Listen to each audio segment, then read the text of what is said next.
예, 이번에 홈 네트워크 해킹을 발표하게 됐고 해커스쿨에서 와이스 게이스를 운영하고 있는 전공입니다. 예, 반갑습니다. 네. 제 발표 목차는 다음과 같습니다. 우선은 발표자 소개 간단하게 드리고요. 제가 홈 네트워크 해킹을 연구하게 된 계기에 대해서 설명을 드리고요. 다음으로 홈 네트워크 취약점 공략한 과정을 7가지 스텝에 맞춰가지고 설명을 드리도록 하겠습니다. 이어서 취약점 데모를 몇 가지 준비를 해왔는데요. 동영상으로 준비를 해왔고요. 그 4가지는 월패드의 쉘을 원격으로 획득하는 데모, 그리고 그 권한을 이용해서 가정집 내에 어떤 특정 방에 전등을 제어하는 데모, 그리고 심지어 가정집의 현관 도어락을 강제로 열 수 있는, 이거는 본인의 집뿐만 아니라 다른 집의 문까지 열 수 있는 그런 데모를 보여드리고, 그리고 화상 카메라 감시 데모를 보여드리도록 하겠습니다. 그리고 여기까지 하고 마지막으로 대응 방안을 설명드리도록 하겠습니다. 발표자 소개입니다. 제 이름은 정구홍이고요. 멍멍, 몽이 혹은 준우 아빠라는 닉네임을 최근에 사용하고 있습니다. 그레이 해시라는 정보보안업체의 수석 연구원으로 일을 하고 있고요. 그리고 아까 YGK 말씀드린 그 해커스쿨 사이트를 한 15년 정도 운영을 해오고 있습니다. 그리고 코드게이트나 시큐인사이드 같은 각종 해킹대회를 운영하거나 데프콘과 같은 다른 해킹대회에 참가를 하고 있고요. 그리고 최근에는 하드웨어 해킹 트레이닝 코스를 운영을 하고 있습니다. 혹시 관심 있으시면 그레이시 사이트에 들어와 주시면 되고요. 제 연락처는 다음과 같습니다.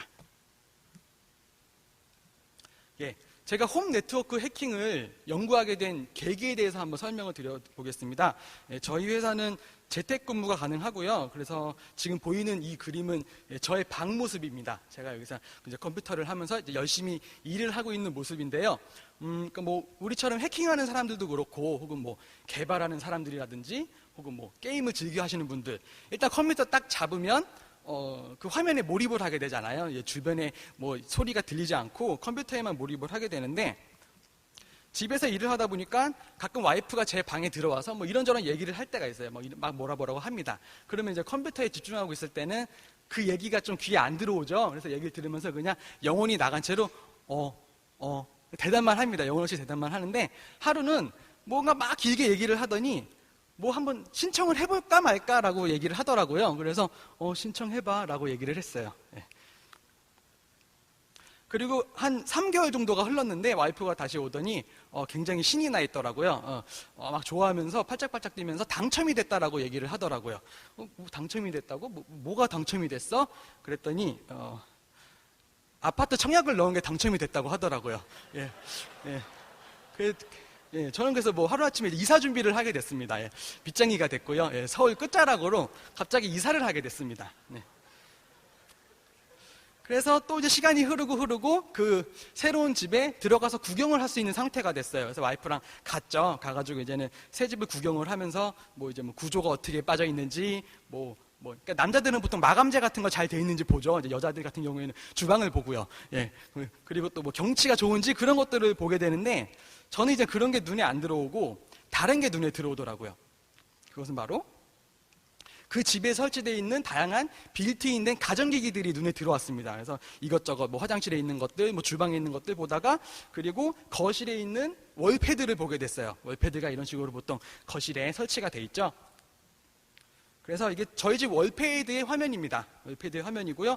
실제 이렇게 생기진 않았어요. 제가 좀 포샵을 했습니다. 로고 같은 거 지우고 디자인을 좀 지우고 했습니다. 화면을 또 일부러 끈 상태로 찍었어요. 어떤 제품인지 모르게. 왜냐면은 제가 이 업체로부터 협박을 지속적으로 당하고 있습니다. 그래가지고 이렇게 포샵을 하게 됐고요. 그래서 어떤 기능이 있나 여러 가지를 살펴봤습니다. 이게 인터페이스는 기본적으로 윈도우 8과 좀 유사하게 생겼어요. 그래서 처음에는 윈도우 COS라고 생각을 했었어요. 근데 나중에 알고 봤더니 다른 거였고요.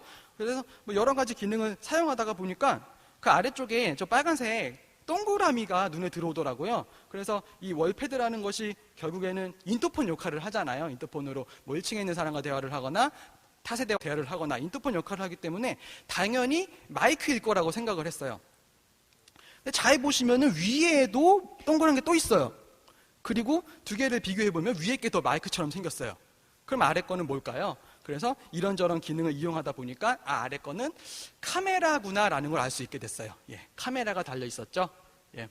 그래서 이처럼 월패드에 카메라가 달려있는 것을 이게 가까이서 이렇게 본 거는 제가 처음이었죠. 작년 한 6월 정도에 발생했던 일이고요. 그래서 그 전에 이제 뭐 저희가 그 스마트 TV를 해킹해가지고 스마트 TV에 달려있는 카메라를 해킹해서 그걸로 뭐 24시간 감시할 수 있다라는 것으로 좀 재미를 본 상태였죠. 그래서 이 카메라를 보는 순간 이거는 해킹하면은 굉장히 재밌겠다라는 생각을 하게 됐죠. 그래서 이 월패드를 보면서 다음 타겟으로 선정하게 됐습니다. 물론 이런 표정을 짓지는 않았습니다. 이런 포즈와 이런 표정을 짓지는 않았습니다. 자, 월패드 공략 절차에 대해서 설명드려 볼 건데요. 총 7개의 스텝으로 나뉘어져 있습니다. 첫 번째로는 홈 네트워크 시스템의 그런 네트워크 구조를 파악하는 과정이 필요했고요. 그 다음에 그 구조를 파악했을 때 디바이스가 몇 개가 나왔는데 그 중에서 어떤 것을 공략을 할지, 어떤 것을 타겟으로 삼을지 선정하게 됐습니다. 그리고 세 번째 스텝에서는 선정한 것이 월패드였거든요. 그래서 월패드의 펌웨어, 그러니까 소프트웨어를 획득하는 과정이 필요했고, 그리고 뭐 그러한 과정 중에서 월패드를 분해하거나 혹은 이제 UART, 디버그 포트를 연결하는 과정이 수반이 됐습니다. 그리고 그렇게 뭔가 디버깅 할 수 있는 환경을 구축한 다음에 취약점을 탐지하고 분석한 다음에 마지막으로 공격을 진행하게 됐죠. 그래서 이 각각의 스텝에 대해서 더 자세히 설명드리도록 하겠습니다. 첫 번째 스텝은요, 홈 네트워크 시스템의 구조를 파악한 내용인데요. 우선은 현관에 중앙 컨트롤러가 있어요. 현관에. 어디 있냐면요.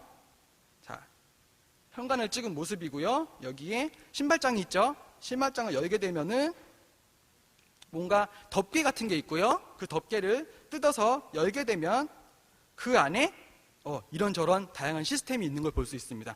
그래서 이거는 제가 처음부터 알고 덮개를 뜯은 건 아니고, 이제 처음에 이사하면 집에 인터넷이 없잖아요. 그래서 인터넷 신청을 했더니 기자분이 오셔서 여기 아래 보이는 이 올레 모뎀을 설치를 하시는데, 그때 이제는 그 신발장을 막 뜯어가지고 설치를 하시더라고요. 그래서 그 장면을 보고 저 안에 뭔가 재밌는 것들이 숨어 있구나라는 것을 알게 됐죠. 그래서 여기 이 모뎀 말고 그 위에 있는 네모나게 생긴 이게 바로 그 게이트웨이, 중앙 컨트롤러고요.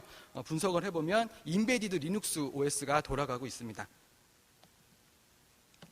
그리고 거실에는 당연히 월패드가 있겠죠. 월패드는 사용자 인터페이스 역할을 하게 되고요. 그 월패드를 또 이제 분석을 해봤더니 윈도우 계열이 아닌 그러니까 디자인은 마치 윈도우처럼 되어 있지만 실제 분석을 했을 때는 리눅스였고요. 좀 더 구체적으로는 안드로이드 2.3이었고 개조된 안드로이드였어요. 그래서 뭔가 뭐 앱스토어로 연결이 된다든지 뭐 새로운 앱을 설치하거나 뭔가 설정해두라고 그런 기능이 이제 없었죠. 월패드의 모습이고요. 그래서 스마트홈 제어 방식을 분석을 해보면 다음과 같습니다. 월패드는 그냥 한마디로 껍데기 역할을 하게 되고요. 그리고 그 껍데기가 중앙에 있는 중앙 컨트롤러 게이트웨이에 패킷을 커맨드 형식으로 보내는 그런 구조로 연결이 돼 있죠. 예를 들어서 월패드에서 우리가 뭐 3번 방에 불을 켜라라고 제어를 하게 되면 거기에 해당하는 패킷이 게이트웨이로 날아가게 되고요. 그리고 게이트웨이가 물리적으로 이렇게 케이블로 연결된 전등에 불을 켜거나 끄는 그런 작동을 하게 됩니다. 비슷하게 난방을 제어하거나 가스를 제어하거나 현관 도어락도 제어를 할 수 있죠. 우리 월패드로 뭐 택배 기사분 오시면 월패드로 문을 열거나 하죠. 자, 마찬가지로 1층에 누가 손님이 왔을 때도 로비를 월패드로 제어를 할 수 있게 되고요. 그리고 조금 좋은 월패드는 외출을 하기 전에 엘리베이터를 먼저 호출해 놓고 그 다음에 나가서 조금 더 빠르게 엘리베이터를 탈 수 있죠. 그리고 마지막으로 타 세대와 그 화상 통화를 할 수 있게 되는데요. 이거는 구조가 조금 달라요. 뭐 월패드에서 게이트웨이로 커맨드를 날리는 형식이 아니라 월패드와 월패드가 P2P로 연결이 돼요. IP와 IP로 연결이 되는 그런 방식을 사용하게 됩니다. 그리고 단지 내 모든 세대가 당연히 서로 연결이 돼 있어야겠죠. 그래서 뭐 몇 동 몇 호 해가지고 전화를 걸어서 그러니까 월패드로 전화를 걸어서 서로 대화를 할 수 있겠죠. 단지 내 모든 세대가 서로 연결이 돼 있고요. 그리고 작년에는 이게 사설 네트워크로 연결이 돼 있어서 인터넷까지는 연결이 안 돼 있었는데 제가 이번에 발표 자료를 다시 다듬으면서 다시 한번 확인을 해봤더니 지금 인터넷이 뚫려 있어요. 그래서 이 아파트는 인터넷까지 연결이 돼 있는 상태고요. 다음으로 공격 대상을 선정하는 단계인데요. 지금 게이트웨이와 월패드가 나왔죠. 그래서 월패드와 게이트웨이 중 무엇을 분석해야 될지 생각을 하게 됐는데요. 다시 한번 정리를 해보면 월패드는 사용자 인터페이스 역할을 하고요. 각종 제어 패킷을 얘는 송신하는 역할을 하죠. 송신을 하고, 그리고 P2P 화상통화 기능은 이제 월패드에 내장이 되어 있습니다. 그리고 게이트웨이는 라우팅 역할을 하게 되고요. 중앙 컨트롤 역할을 하게 되고, 그리고 얘는 반대로 월패드가 보낸 커맨드 패킷을 받는 역할을 하게 되죠. 그래서 받은 걸 토대로 해서 주변 장치들을 제어하게 됩니다. 그리고 게이트웨이의 특징은 화상 통화에는 관여하지 않습니다. 뭐 패킷을 포워딩 해주기는 하지만 직접적인 여기서 뭔가 기능을 하지는 않습니다. 그래서 두 개 모두 결국에는 같은 패킷을 하나는 보내고 하나는 받기 때문에 어떤 것을 분석하더라도 우리가 패킷 분석을 할 수 있게 되는 거죠. 하지만 화상 카메라는 게이트웨이와는 단절이 되어 있기 때문에 화상 카메라를 해킹하기 위해서는 결국에는 월패드를 해킹해야 된다라는 결론을 얻게 됐습니다. 그래서 월패드를 이제는 해킹을 하게 되고요. 다음으로 월패드의 펌웨어를 획득하는 단계입니다. 펌웨어를 획득하는 다양한 방법들이 있죠. 첫 번째로는 제조사에서 공개하는 펌웨어, 그러니까 일종의 업데이트 파일을 그거를 다운로드 받아서 거기서 바이너리를 추출하는 방법, 그리고 혹은 자동 수동 업데이트가 될 때 중간에 우리가 패킷 스니퍼를 넣어가지고 그 업데이트 바이너리들을 우리가 훔쳐가는 방법, 그리고 3번 그 UART라는 디버그 포트에 연결하는 방법, 네 번째는 예를 들어서 뭐 백도어라든지 혹은 쉘 커맨드 익스큐션 같은 논리적인 간단한 취약점으로 먼저 치고 들어간 다음에 그다음에 거기서 파티션이나 바이너리를 추출하는 방법. 다섯 번째로는 그 기기를 완전히 분해해가지고 플래시 메모리를 디솔더링해서 그걸 물리적으로 덤프되는 방법도 있고요. 그리고 마지막으로 JTAG 포트라는 이렇게 하드웨어 디버그 표준 포트가 발견됐을 때 디버그를 통해서 펌웨어를 가지고 오는 방법이 있죠. 그 중에서 이 월패드에 해당되는 펌웨어 획득 방법은 다음과 같습니다. 패킷 스니핑으로 가져오는 것이 가능했고요. UART 포트가 존재했었고, 그리고 플래시 메모리가 일반적으로 많이 사용되는 삼성 기반의 플래시 메모리였기 때문에 떼가지고 덤프를 하는 게 가능했습니다. 세 가지로 가능했었고요. 그래서 다음으로 이제 월패드를 분해하는 모습을 보여드릴 건데요. 월패드를 분해하려면은 그냥 나사를 푸시면 됩니다. 나사가 아래쪽에 있고요. 나사를 풀게 되면 이런 식으로 떨어져 나옵니다. 떨어져 나오고 이거를 케이블을 다 뜯어가지고 이제는 보기 쉽게 하는데요.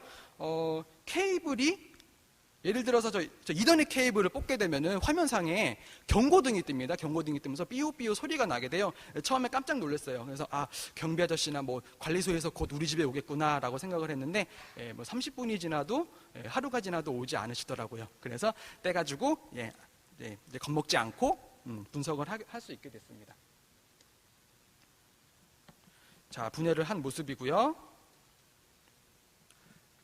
이렇게 다양한 뭐 CPU, 메모리, 그리고 저장 장치 같은 것들을 확인할 수 있었고, CPU는 이제 국내 뭐 넥셀이라는 회사에서 개발한 NPX2120이라는 CPU를 사용하고 있었습니다. 결국에는 ARM 기반의 프로세서였고요.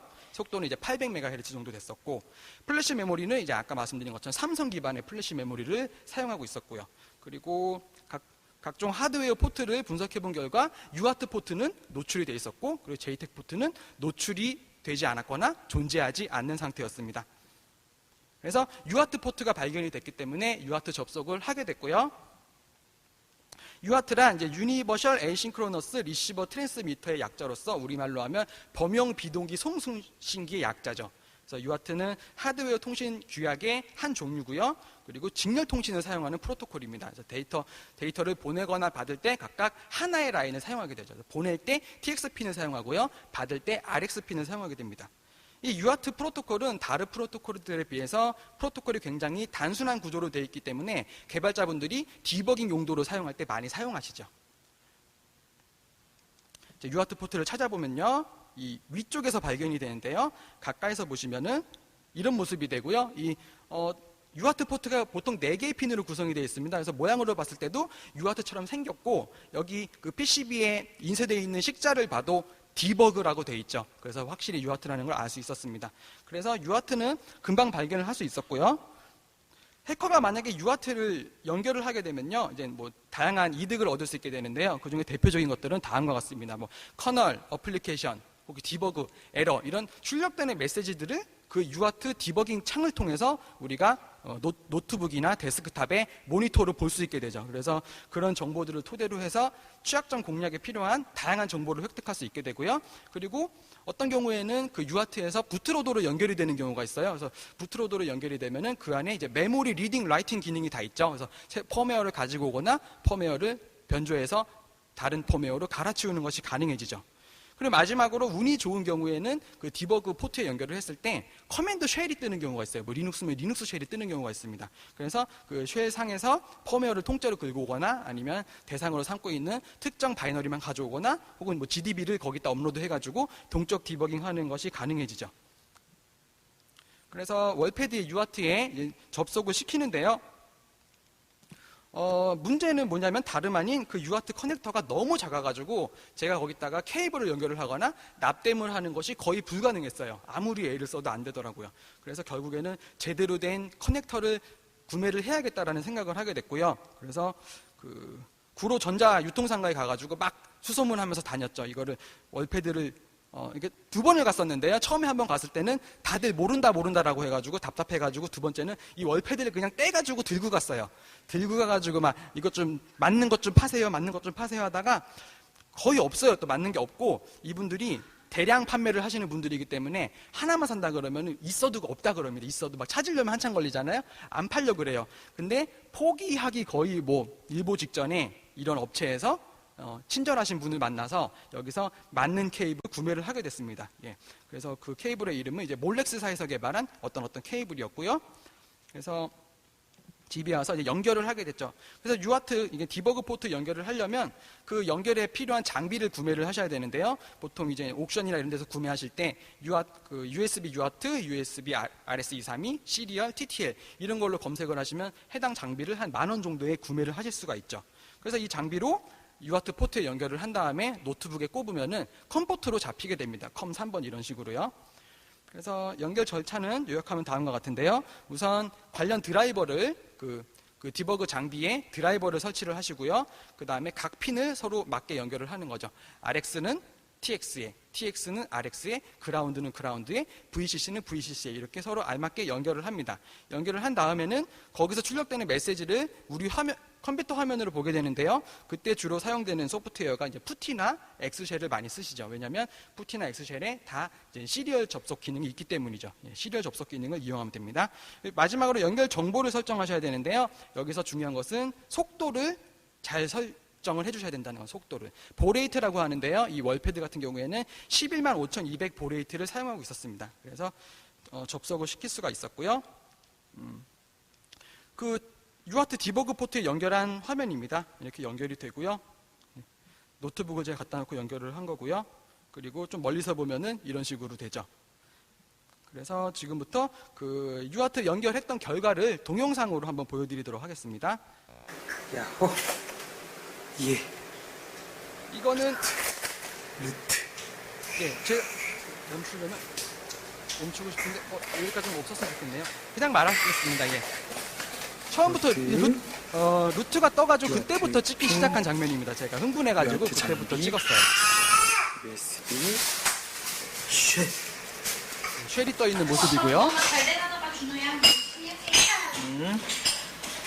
제가 아마 이제 월패드를 재부팅할 겁니다. 재부팅하면서 네, 부팅 메시지를 처음부터 다시 보는 거죠. 재부팅을 하게 되고요. 부팅. 자, 이처럼 부팅 메시지가 UART 디버그 포트를 통해서 출력되는 것들을 볼 수 있죠. 그래서 일반적인 리눅스 부팅 그리고 안드로이드로 이어져가지고 안드로이드 관련 부팅 메시지들을 확인할 수 있어요. 그리고 마지막에는 뭐가 뜨냐면 네, 이렇게 쉘이 떠버리네요. 무려 루트 쉘이 떠버립니다. 안 돼, 준이야. 안 돼, 안 돼. 고장내면 안 돼. 안 돼. 쉘을 없애면 안 돼. 저만 쉘을 좋아하는 게 아닌 것 같아요. 블루베리 먹어. 애기들도 쉘을 좋아하는 것 같습니다. 마지막 핀. 예, 그리고 지금까지는 그 출력이 되는 것만 확인을 한 거고요. 그 마지막 핀을 연결을 해서 내가 입력하는 게 전달이 안 돼, 되는지 준이야, 안 돼. 추가적으로 그러지 마. 확인하는 모습입니다. RX 핀. 자, 마지막 RX 핀을. 자, 예, 제가 보낸 입력을 전달할 수 있도록 남은 핀을 연결을 하고요. RX 핀을 밀려서 여기서 이제 IT 아이디 루트 그리고 습관적으로 ETCR의 패스워드를 읽으려고 했는데 안드로이드는 ETCR의 패스워드가 없죠. 예, 없다고 나오는 거고요.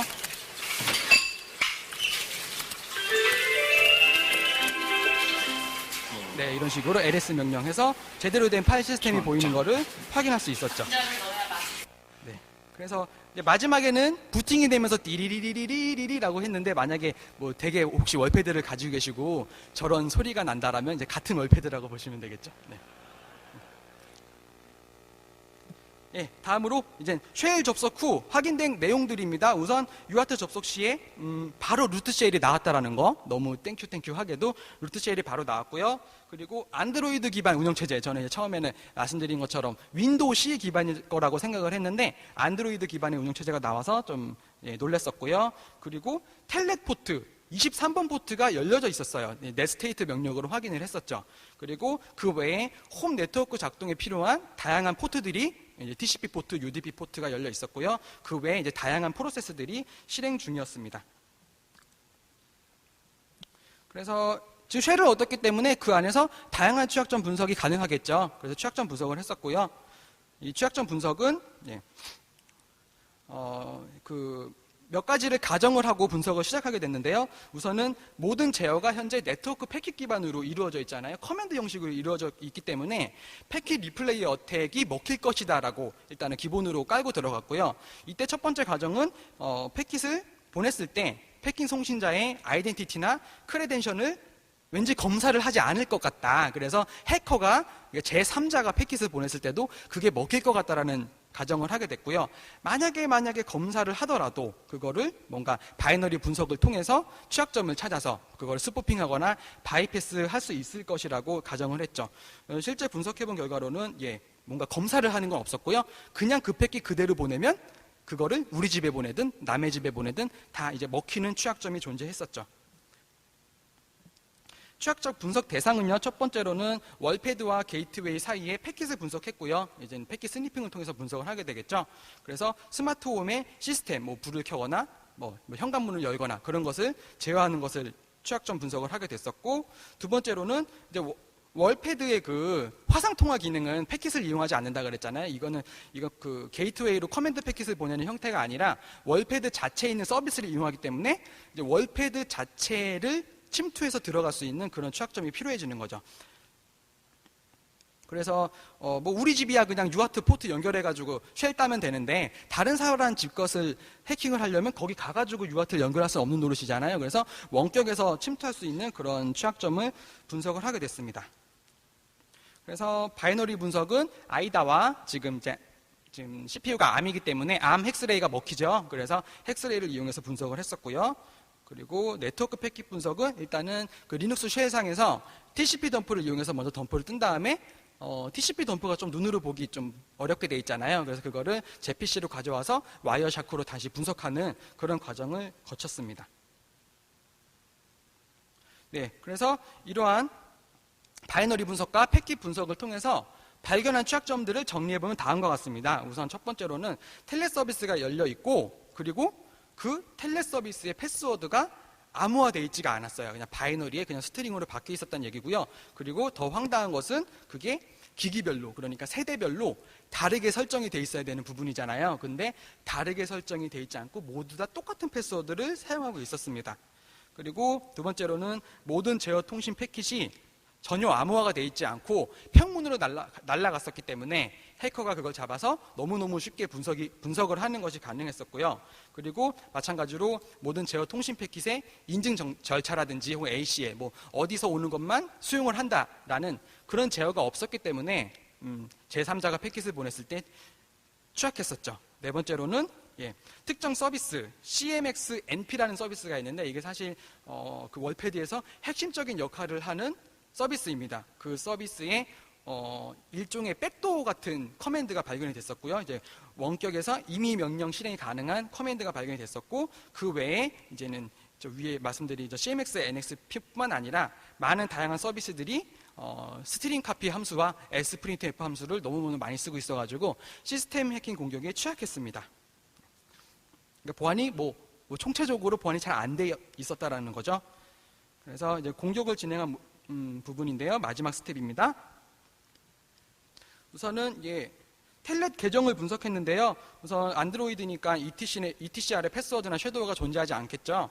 그래서 그 텔넷 접속을 처리하는 바이너리를 찾아서 분석을 하게 됐는데요. 그 바이너리가 유저 빈 밑에 로그인이라는 바이너리였고요. 그리고 이 바이너리 안에 계정 정보를 아예 그냥 자체적으로 가지고 있는 것을 확인하게 됐습니다. 그리고 암호가 뭐 해시화 되어 있지 않고 그냥 평문 그대로 존재하는 것을 확인할 수 있었습니다. 그래서 로그인 바이너리를 제 컴퓨터로 가지고 와서 아이다에 물린 다음에 로그인할 때 패스워드가 틀리면 로그인 인커렉트라는 메시지가 뜨게 되죠. 그래서 그거를 이제 문자의 목록에서 확인을 한 거고요. 얘를 크로스 레퍼런스에서 따라가게 되면은 해당 코드가 보이겠죠. 그래서 해당 코드를 분석을 했더니 이제 여기서는 그 정상적인 암호인지 비교를 한 다음 루틴이고요. 여기 이제 캡처는 안 했지만 그 위쪽을 보면은 그 평문 바이너리가 노출이 되어 있는 것을 볼 수 있었습니다. 그래서 이렇게 획득한 텔넷 계정 정보를 가지고 저희 집에도 물론 들어갈 수 있었고 저희가 그 윗집이랑 조금 친해요. 그래서 윗집 아저씨한테 얘기를 하고 우리가 이제 이렇게 한번 해보려고 한다라고 미리 양해를 구하고 이제 그분이 도와주셔가지고 뭐 시연도 하고 이게 이제 방송에도 나가고 했었거든요. 그래가지고 윗집을 텔넷을 치고 들어갔을 때 제대로 로그인이 되는 것을 확인했죠. 그리고 이것은 굳이 뭐 윗집에 해보지 않더라도 그 문자를 봤을 때 딱 봐도 그냥 일반적으로 사용되는 약간 회사명처럼 보이는 그런 패스워드였죠. 뭔가 난수 값이 적용되지 않는 그런 평문이었어요. 그래서 전체 다 적용이 된다라는 얘기고요. 그렇다면은 다른 사람 집에 들어가려면 그 집의 IP를 알아야겠죠. 그렇죠? 그래서 IP 체계를 분석을 해야 했었는데요. 이게 저희 집 IP라고 가정을 하겠습니다. 10.7.5.32 게이트웨이 IP였고 월패드 IP는 10.7.5.31이었는데요. 일단은 10점 같은 경우에는 그 사설 IP이기 때문에 10점으로 시작을 했겠죠. 그래서 10이 공통이고요. 그리고 다음 7은 동을 나타내고 있습니다. 7동을 나타내고 있고요. 다음 5는 층수를 나타냅니다. 5층을 나타내고 있고요. 다음으로 30 혹은 31에서 보이는 3은 호수를 나타냅니다. 그래서 이걸 조합하면은 7동 503호가 나오게 되는 거죠. 이런 식으로 우리가 원하는 대상을 딱 그 체계에 맞게 매치를 시켜가지고 접속을 할 수 있게 되는 거죠. 그 마지막 뒷자리는 뭐냐? 0일 때는 게이트웨이, 1일 때는 월패드 이렇게 구별이 됩니다. 자, 이번엔 총 4가지 데모를 보여드리도록 하겠습니다. 전등을 제어하는 모습, 그리고 현관 도어락을 제어하는 모습, 그리고 임의 명령을 실행하는 거, 그리고 화상 카메라, 그리고 마이크를 제어하는 것을 보여드리도록 하겠습니다. 전등 제어는요. 전등 제어는 패킷 스니핑을 해본 결과 XML 형태로 되어 있었고요. 이런 모양새를 가지고 있습니다. 그래서 이게 가까이서 보면은 우리가 대상 전등을 일단은 선택할 수 있어요. 1번 방의 전등, 2번 방의 전등, 3번 방의 전등 이런 식으로 방을 그냥 넘버로 1, 2, 3로 지정을 할 수 있고요. 다음으로 인자로 뭐가 들어가냐면은 라이트 온과 라이트 오프가 들어가요.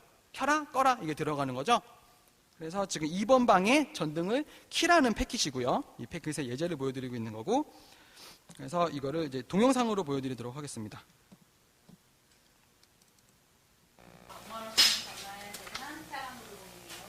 그니까. 어디 갔지? 네, 이 영상의 핵심은 뭐냐면 제가 월패드의 인터페이스를 이용하지 않고 제 노트북만 가지고 전등을 제어할 수 있다는 거죠. 제 노트북에서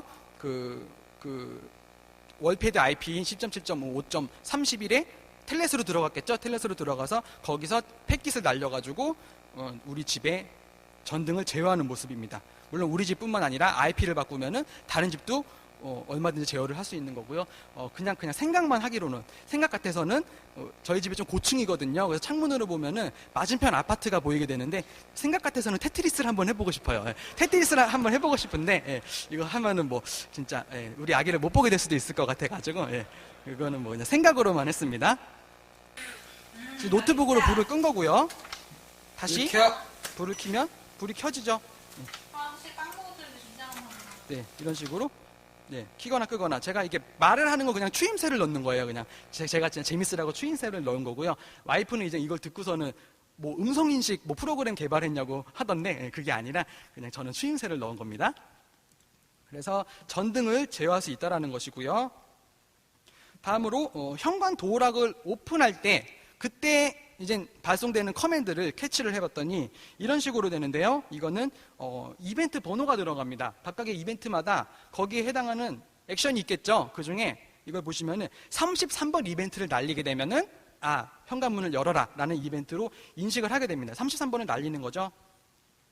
그래서 그 33번 이벤트를 강제로 날려서 도어락을 여는 데모를 보여드리겠습니다.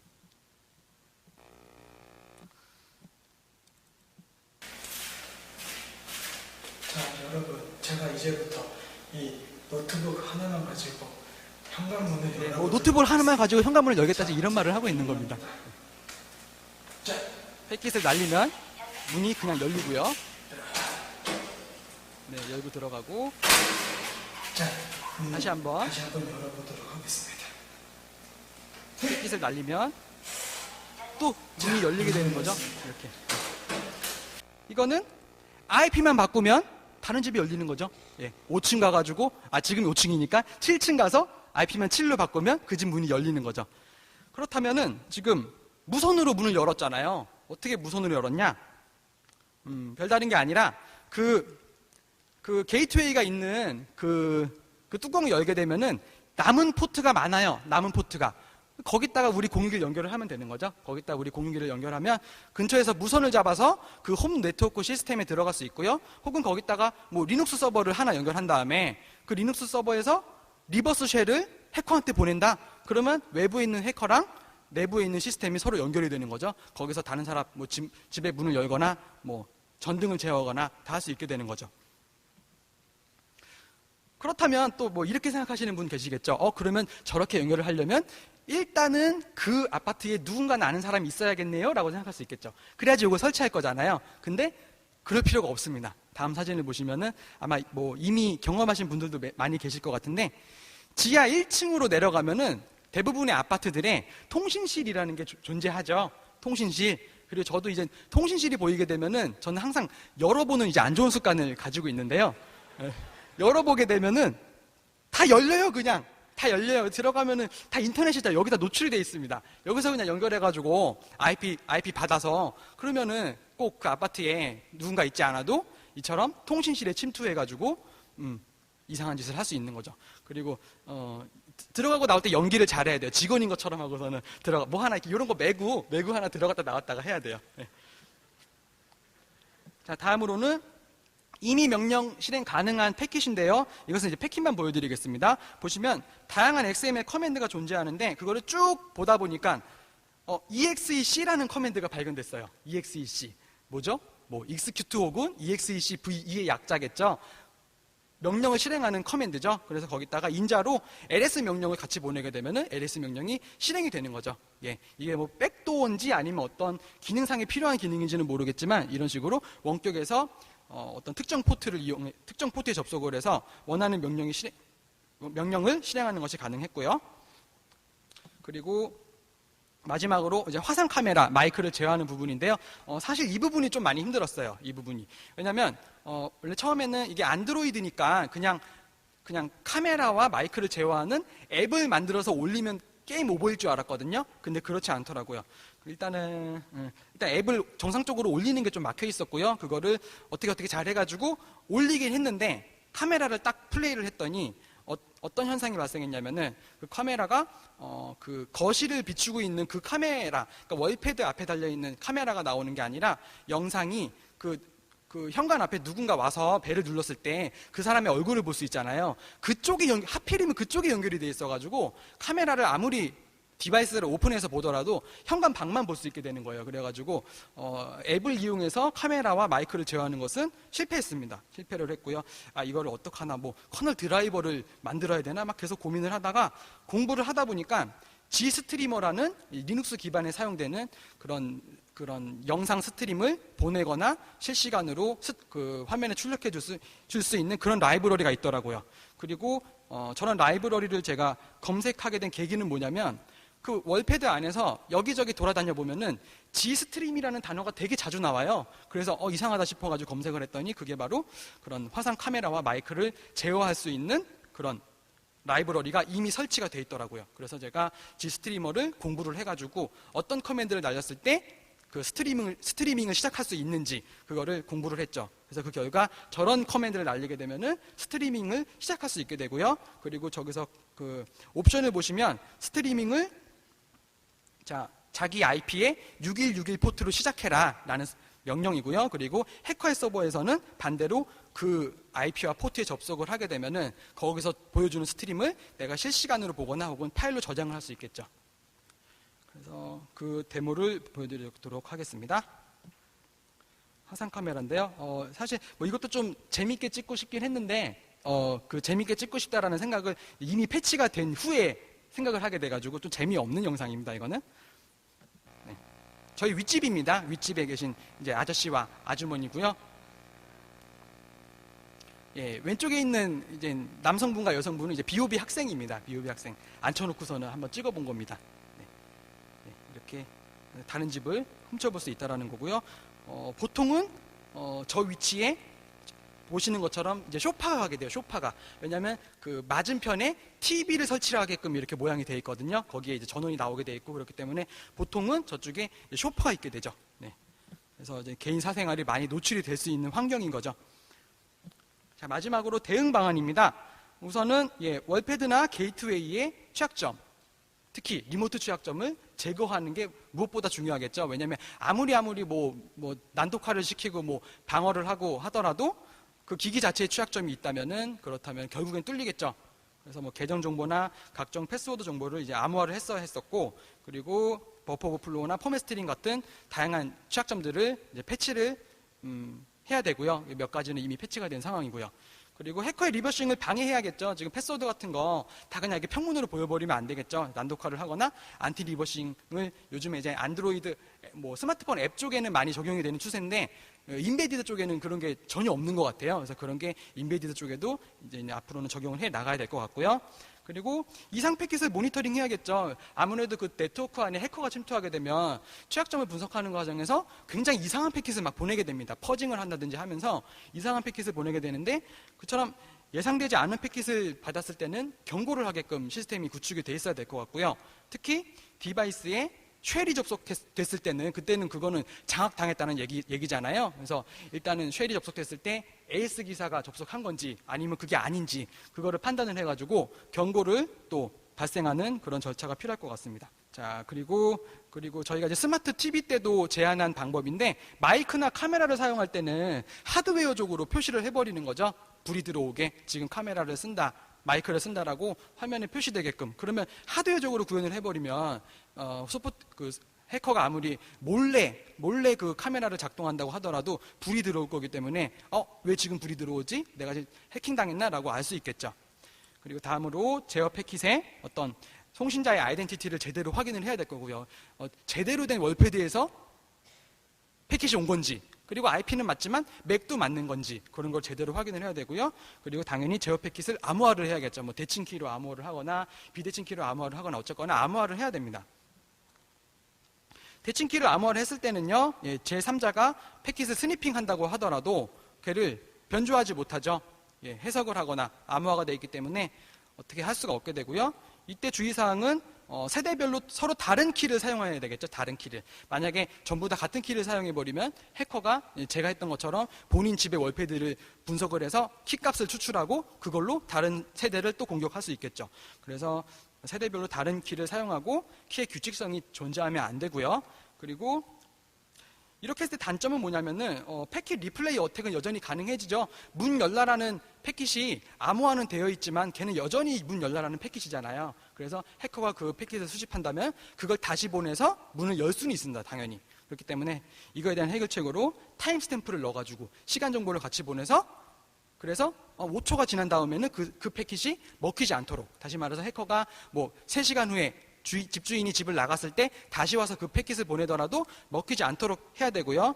비슷한 방식으로 넌스값, 그러니까 난수값을 생성을 해서 그거를 서로 난수값을 공유하면서 그게 맞아야만 패킷이 허용이 되도록 그런 식으로 코딩을 하셔야겠죠.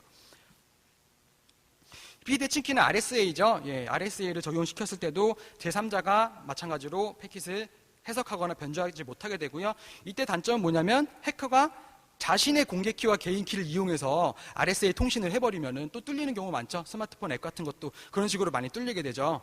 그래서 여기에 대한 해결책으로는 이제 주로 사용되는 것이 서티피케이트 피닝과 퍼머넌트 세션이 많이 사용되죠. 서티피케이트 피닝은 크게 두 가지로 볼 수 있는데 어떤 특정 업체에서 발급한 인증서만 허용하도록 세팅을 하거나 혹은 퍼블릭 키를 그냥 그 기계에다가 픽스를 시켜가지고 이 퍼블릭 키로만 무조건 작동하게. 그러니까 상대방이 퍼블릭 키를 보내면 예를 들어 해커가 퍼블릭 키를 보내면 그거랑 자기가 가지고 있는 퍼블릭 키랑 비교를 해서 맞는지 틀리면 드롭시키는 그런 과정이 필요할 거고요. 퍼머넌트 세션은 단 한 번 세션을 생성해서 쭉 가는 거죠. 그래서 월패드를 예를 들면은 초반에 아파트가 구축됐을 때 그때 각 기기별로 서로 다른 난수 값으로 세션을 만든 다음에 그걸로 쭉 가는 거죠. 그래서 해커가 만약에 자기 월패드를 분석을 했다고 하더라도 남의 집의 세션은 다를 거기 때문에 우리가 보낸 패킷이 먹히지 않게 되겠죠. 예, 이런 식으로 보안 코딩을 해서 해결을 해야 되는 부분이고요. 현재 패치 상황은요, UART 콘솔이 더 이상 접속했을 때 메시지가 뜨지 않게 바뀌었고요. 그리고 텔레서비스가 닫혀버렸습니다. 텔레서비스가 닫히고 대신 SSH가 열렸어요. 그리고 암호는 제가 알고 있는 암호는 더 이상 당연히 먹히지 않고요. 섀도우 파일로 대체가 됐겠죠. 그리고 패킷 리플레이 어택을 제가 가지고 있는 패킷을 아무리 보내도 먹히지 않게 됐고요.